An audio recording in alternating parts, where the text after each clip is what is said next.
So grand rising, ladies and gentlemen. Trust everybody doing good, and we wish you a productive day as usual. Wake up, do something positive, do something productive. Let me say hello to all the people looking at me from near and far. My aunties, my uncles, my cousins, well-wishers, criticizers. I want to say to you guys, if for any reason you believe there is need to reach out to me to correct me on any matter, my door remains open. I'm not perfect.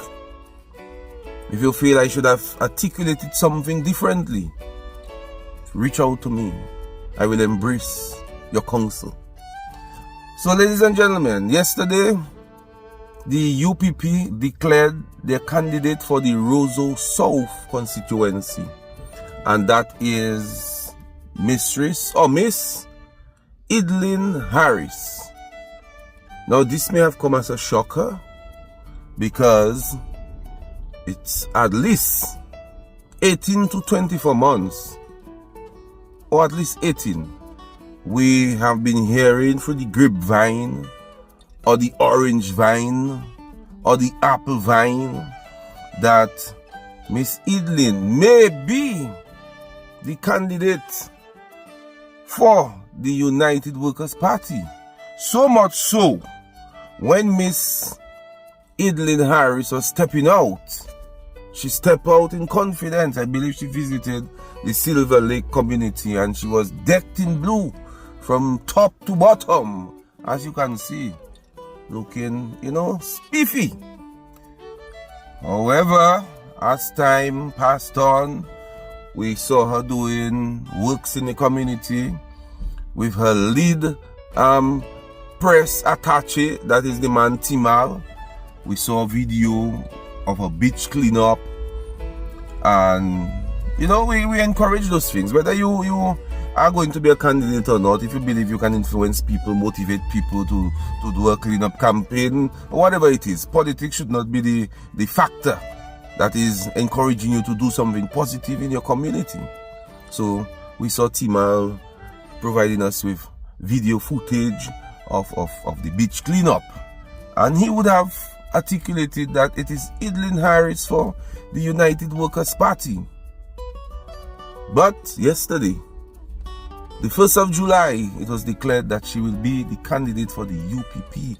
We may ask, what happened? What caused the change? I do not know. What caused the UWP to move away? Did somebody else come on the scene? I've heard whispers, I've seen photos of my dear friend, beautiful queen contestant. It has not been officially announced by the party, so I still cannot say. But we have to understand, in politics, this thing is fluid. It can change at any time.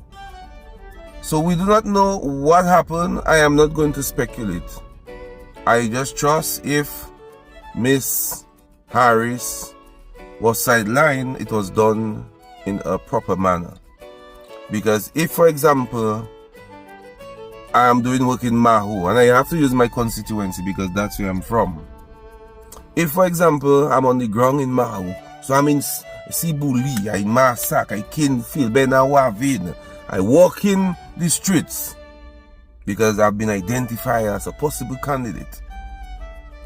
If closer to when the election has to be called, somebody else surfaces, what happens? Do I just agree it has to be me and that other person should not body, they would say?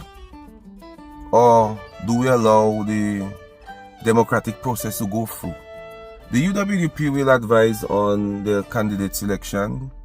Although I have heard Joshua Francis, the leader of the UPP, saying publicly of his willingness to forge relationships, partnership, opposition forces going into the next election. So it would be very interesting to see if both the UWP and the UPP are going to send candidates for Roseau South.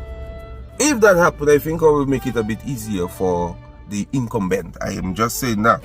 But we will wait and see what is going to happen. As we move ahead, Roseau North constituency, the candidates who were previously declared, that is for the Labour Party and the United Workers' Party, they have both been having their series of meetings.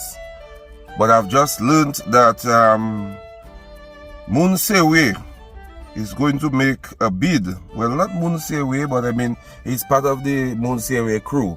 That is Mr. Boston. Sherman Boston is going to go up as an independent candidate. And the flyer I saw on Facebook read, "I was asked to return as the prodigal son. I refuse." But what I've gathered from Mr. Boston, he seems to be an independent thinker. He seems to want right done by Dominica.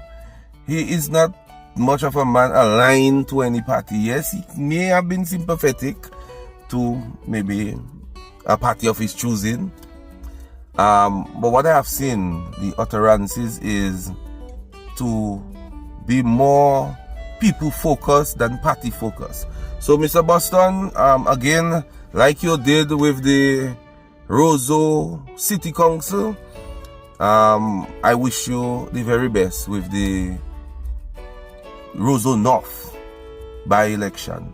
Whenever it is announced, we anticipate a date anytime. I mean, it has to be called. That is not something that nobody, not even the Prime Minister, will have the luxury of staying until when he wants. It has to be called within 90 days of the resignation of the former member for Roseau North. Okay? So let us just wait and see what happens, and things will just fall in place. Okay, guys? Anyway, have a wonderful day. Remember, in politics, there are never permanent enemies or permanent friends. Permanent interest is always the primary factor. Permanent interest. Look out for me at some point. I should be speaking with this guy. He is the wildlife king, VG. He have something very interesting to say. If you have been following him, he is a man that wants to preserve the wildlife, the agouti, the manikou. You want to preserve that aspect of our culture, our heritage. So we're supposed to speak at some point. So once our times don't clash, we would have an exchange as to how Mr. VG believes the wildlife can be preserved. Because right now they are causing havoc to the farmers, and the farmers are taking some drastic measures. So look out for that interview once it's possible. Have a wonderful day, ladies and gentlemen.